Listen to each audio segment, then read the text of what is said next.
Hello, and welcome to my project. In this video, we will be taking a look at model building in Japan as it relates to community and space. First, we will be taking a look at the history of model kits in Japan, their rise to popularity, and the birth of a community. Second, we will examine the role of space in the model building community by looking at the areas where fans and hobbyists engage in their interests together. Third, we will explore the garage kit phenomenon in detail by showcasing the process of creating a model from the amateur sculpture to the fans who build and paint. Part 1. History. The scholar Izumi Tsuji explained that interest in scale models began with interest in trains and military equipment in the 1940s and 1950s. Following the end of the war, military models fell out of fashion, yet trains remained as a popular category. In 1964, the first generation otaku formed around an interest in the opening of the Tokaido bullet train. Tsuji argues that new developments in trains, combined with a shift towards a consumption-based society, worked to create a, quote, era of dreams, where individuals started to forgo traditional life paths to focus on their hobbies. By the 70s, however, trains had shifted from objects of the future to objects of nostalgia for enthusiasts. This nostalgia shifted interest in model trains to a realm of fantasy and imagination that would birth the future of garage kits. From this era onward, model kits would move from depicting reality to the fantastic, with models focusing on anime and fictional settings becoming more popular. This transition was aided by the release of popular series such as Galaxy Express 999 and Mobile Suit Gundam in the late 70s. Galaxy Express features a young boy riding a train to far-off places in space, while Mobile Suit Gundam sees giant robots, quote, framed as replaceable weaponry, just like tanks or fighter jets. These series took traditional concepts of trains and machines and projected them into the realm of science fiction, alongside the model kits based off of them. Yuji Sone argues that the initial success of the Mobile Suit Gundam anime came from model kits sold by the large manufacturer Bandai in the early 1980s. While Bandai's success with Gundam model kits continues to the present day, the same phenomenon ushered in an age of garage kits as the medium of choice for passionate model enthusiasts. Tsuji further concludes that, quote, the most enthusiastic model hobbyists tend to favor model types that are not commercially produced. Craftspeople within the hobbyist community design and create their own models based on photos and drawings. Some go a step further by cast copying original models they have designed, creating parts and selling the resulting kits to fellow enthusiasts. In this way, garage kits are both produced and consumed by fans and hobbyists. With large manufacturers focused on the most popular IPs, the garage kit community produces models of everything, from niche anime characters to fan conceptions of characters that reflect the artist's own interpretation. Beginning in the early 80s, some of these fan-made kits were picked up by small businesses, who casted copies of the work and opened up small retail spaces catering to the newly emerging garage kit crowd. By the end of the next decade, quote, almost all stores relocated to Akihabara or established new branches there, causing the era to emerge as, quote, Japan's central place for garage kits. This caused Akihabara to take on an aspect as a place in which hobbyists gather to create, share, and consume model kits.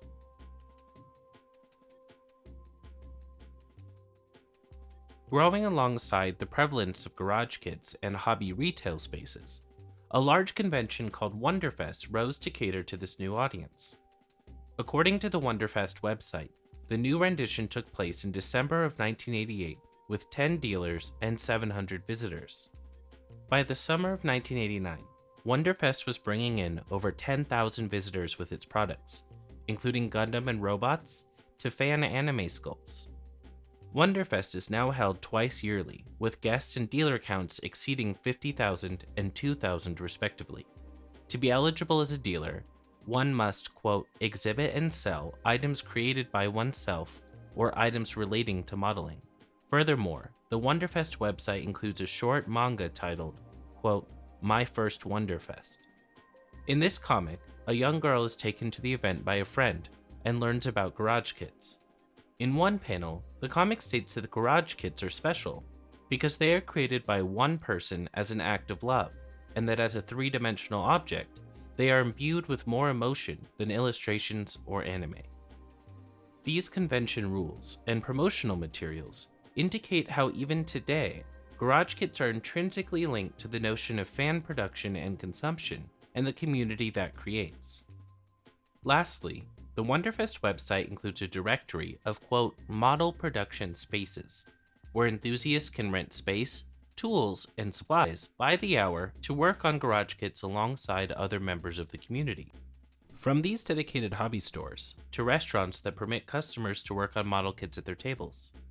The webpage explains that these spaces also exist because some people lack space to work on their hobby or have housemates that might not support them. In these places, however, individuals can find, quote, equipment, knowledge, wisdom, and connections with like-minded people. While the directory is nationwide, the Tokyo Place includes 12 such locations. These spaces charge daily, weekly, or monthly fees, and often provide student discounts. Included in the subscription is unlimited access to the space and all supplies such as paint. In addition, many of these locations sell food and beverages. These conditions work to support the hobbyist and provide a third space outside of the home and the workplace where they will be supported in their hobby and surrounded by like-minded people. Part 3. Garage Kits. In the last two parts, we focused on the history and community surrounding model kits.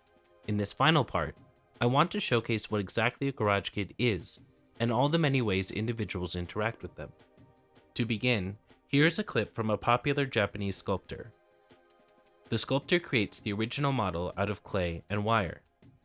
Despite these simple tools, amateur sculptors display incredible skill in bringing objects to life.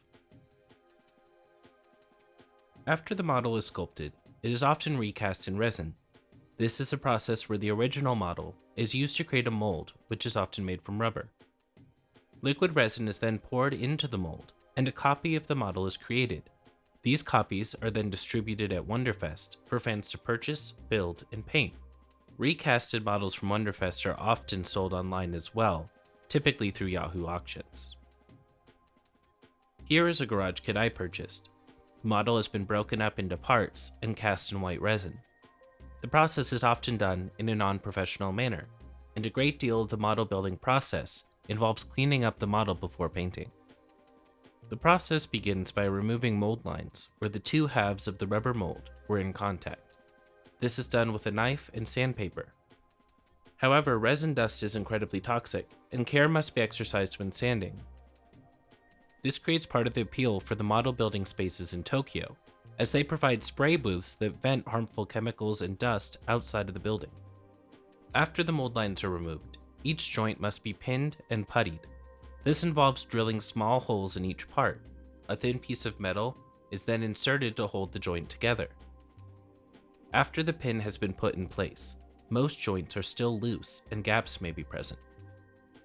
In order to remedy this, an epoxy putty is placed between the two parts, cleaned up, and allowed to dry. Excess putty is then cut and sanded to match the rest of the model. After this process is repeated for all joints on the model, paint is applied. While small parts can be painted by hand, garage kits are mostly painted using an airbrush. The airbrush allows the painter to achieve smooth gradients without brushstrokes. After each part is masked and painted, the model is pieced back together and put up for display, potentially at the next rendition of Wonderfest. In this way, the garage kit is an artistic collaboration between the sculptor and the painter to reinterpret their media of choice. Thank you for watching my presentation on garage kits and the model building community in Tokyo.